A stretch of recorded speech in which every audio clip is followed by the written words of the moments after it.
श्री शिवाय नमस्तुभ्यम। ओम नमः शिवाय।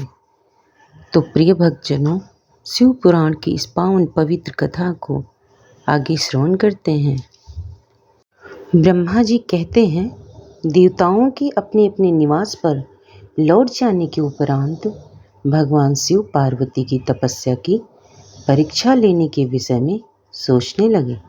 वे अपने परात्पर माया रहित स्वरूप का चिंतन करने लगे। वैसे तो वे सर्वेश्वर और सर्वज्ञ हैं, वे ही सबके रचनाकार और परमेश्वर हैं। उस समय देवी पार्वती बहुत कठोर तप कर रही थी। उस तपस्या को देखकर स्वयं भगवान शिव भी आश्चर्यचकित हो गए। उनकी अटूट भक्ति ने शिव जी को विचलित कर दिया। तब भगवान शिव ने सप्त ऋषियों का स्मरण किया। उनके स्मरण करते ही सातों ऋषि वहाँ आ गए। वे अत्यंत प्रसन्न थे और अपने सौभाग्य की सराहना कर रहे थे। उन्हें देखकर शिव जी हंसते हुए बोले, आप अभी परम हितकारी व सभी वस्तुओं को ज्ञान रखने वाले गिरिराज हिमालय की पुत्री पार्वती इस समय सुस्थिर होकर शुद्ध हृदय से गौरी शिखर पर्वत पर घोर तपस्या कर रही हैं। उनकी इस तपस्या का एकमात्र उद्देश्य मुझे पति रूप में प्राप्त करना है। उन्होंने अपनी सभी कामनाओं का त्याग दिया है। मुनिवरों, आप सब मेरी इच्छा से देवी पार्वती के पास जाएं और उनकी दृढ़ता की परीक्षा लें। भगवान शिव की आज्ञा पाकर सातों ऋषि देवी पार्वती की तपस्या वाले स्थान पर चले गए। वहाँ देवी पार्वती तपस्या में लीन थी। उनका मुख तपपुंज से प्रकाशित था। उन उत्तम व्रतधारी सप्तऋषियों ने हाथ जोड़कर मन ही मन देवी पार्वती को प्रणाम किया। तत्पश्चात ऋषि बोले, हे देवी गिरिराज नंदिनी, अब आपसे यह जानना चाहते हैं कि आप किस लिए यह तपस्या कर रही हैं। आप इस तप के द्वारा किस देवता को प्रसन्न करना चाहती हैं और आपको किस फल की इच्छा है। उन सप्त ऋषियों के इस प्रकार पूछने पर गिरिराज कुमारी देवी पार्वती बोली, हे मुनीश्वरों, आप लोगों को मेरी बातें अवश्य ही असंभव लगेंगी।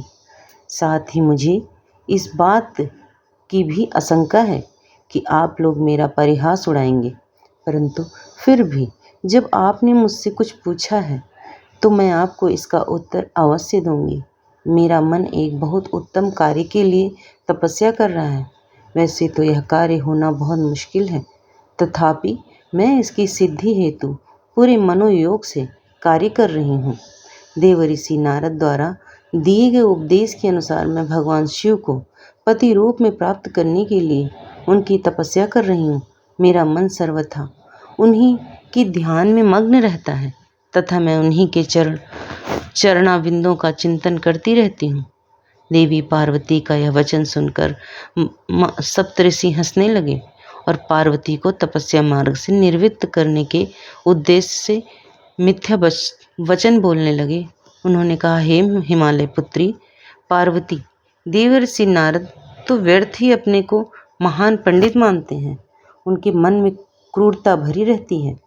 आप तो बहुत समझदार दिखाई देती हैं। क्या आप उनको समझ नहीं पाई? नारद सदैव छल कपट की बातें करते हैं। वे दूसरों को मोह माया में डालते रहते हैं। उनकी बातें मानने से सिर्फ हानि ही होती है।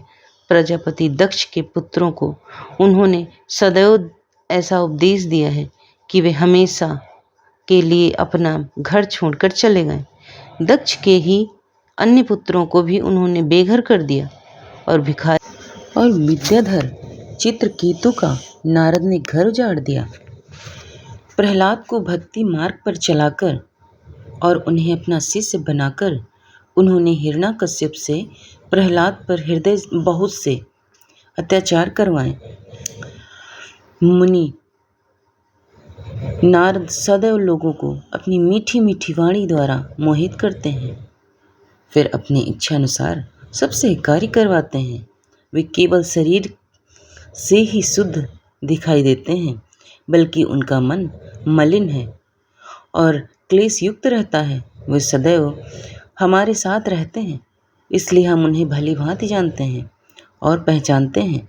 हे देवी, आप तो अत्यंत विद्वान और परम ज्ञानी हैं।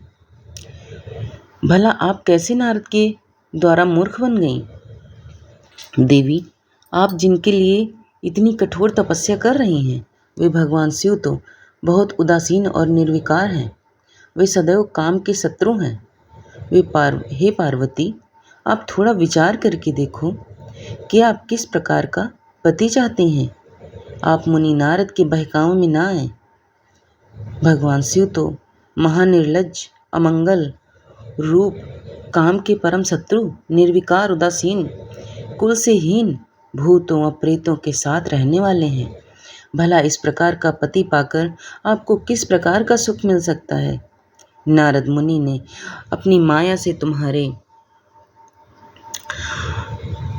तुम्हारे ज्ञान और विवेक को पूर्णतया नष्ट कर दिया है और तुम्हें अपनी छल कपट प्रपंच वाली बातों से छला है। देवी, कृपया आप यह सोचें कि इन्हीं शिवशंकर ने परम गुणवती सुंदर दक्ष पुत्री सती के साथ विवाह किया था। उस बेचारी को भी उनके साथ अत्यंत दुख उठाने पड़े। भगवान शिव सती को त्याग कर पुनः अपने ध्यान में निमग्न हो गए। वे सदा अकेले और शांत रहने वाले हैं। वे किसी स्त्री के साथ निर्वाह नहीं कर सकते हैं। तभी तो देवी सती ने इसी दुख के कारण अपने पिता के घर जाकर अपने शरीर को योगाग्नि में जलाकर भस्म कर दिया था। हे देवी, इन सब बातों को यदि आप शांत मन से ध्यान लगाकर सोचें तो पूर्णतया सही पाएंगी। इसलिए हम आपसे यह प्रार्थना करते हैं कि आप यह तपस्या कर शिव जी को प्रसन्न करने का हठ छोड़ दें और वापस अपने पिता हिमालय के घर चली जाएं। जहाँ तक आपके विवाह का प्रश्न है, हम आपका विवाह योग्य वर से अवश्य करा देंगे। इस समय आपके लिए त्रिलोकी में सबसे योग्य पुरुष वैकुंठ के स्वामी लक्ष्मीपति श्री हरि विष्णु हैं। वे तुम्हारे अनुरूप ही सुंदर एवं मंगलकारी हैं। उन्हें पति के रूप में प्राप्त करके आप सुखी हो जाएंगी। अतः देवी, आप भगवान शिव को पति रूप में प्राप्त करने के इस हठ को त्याग दें। सप्तऋषियों की ऐसी बातें सुनकर साक्षात जगदम्बा का अवतार देवी पार्वती हंसने लगी और उन परम ज्ञानी सप्तऋषियों से बोली, हे मुनीश्वर, आप अपनी समझ के अनुसार सही कर रहे हैं, परंतु मैं अपनी दृढ़ विश्वास को त्याग नहीं सकती। मैं गिरिराज हिमालय की पुत्री हूँ। पुत्री होने के कारण मैं स्वाभाविक रूप से कठोर हूँ। मैं तपस्या से घबरा नहीं सकती। इसलिए हे मुनिगणों, आप मुझे रोकने की चेष्टा ना करें। मैं जानती हूँ कि देव ऋषि नारद ने जो उपदेश मुझे दिए हैं और शिव जी की प्राप्ति का साधन जो मुझे बताया है वह असत्य नहीं है। मैं उसका पालन अवश्य करूँगी। यह तो सर्वविदित है कि गुरुजनों का वचन सदैव हित के लिए ही होता है। इसलिए मैं अपने गुरु नारद जी के वचनों को सर्वथा पालन करूँगी। इससे ही मुझे दुखों से छुटकारा मिलेगा और सुख की प्राप्ति होगी। जो गुरु के वचनों को मिथ्या मानकर उन पर नहीं चलते, उन्हें बस लोक और परलोक में दुख ही मिलता है। इसलिए गुरु के वचनों को पत्थर की लकीर मानकर उनका पालन करना चाहिए। अतः मेरा घर बसे न बसे, मैं तपस्या का यह मार्ग नहीं छोड़ूंगी। हे मुनीश्वरों, आपका कथन भी सही है। भगवान विष्णु सद्गुणों से युक्त हैं तथा नित्य नई लीलाएं रचते हैं, परंतु भगवान शिव साक्षात परम ब्रह्मा हैं। वे परम आनंदमय हैं।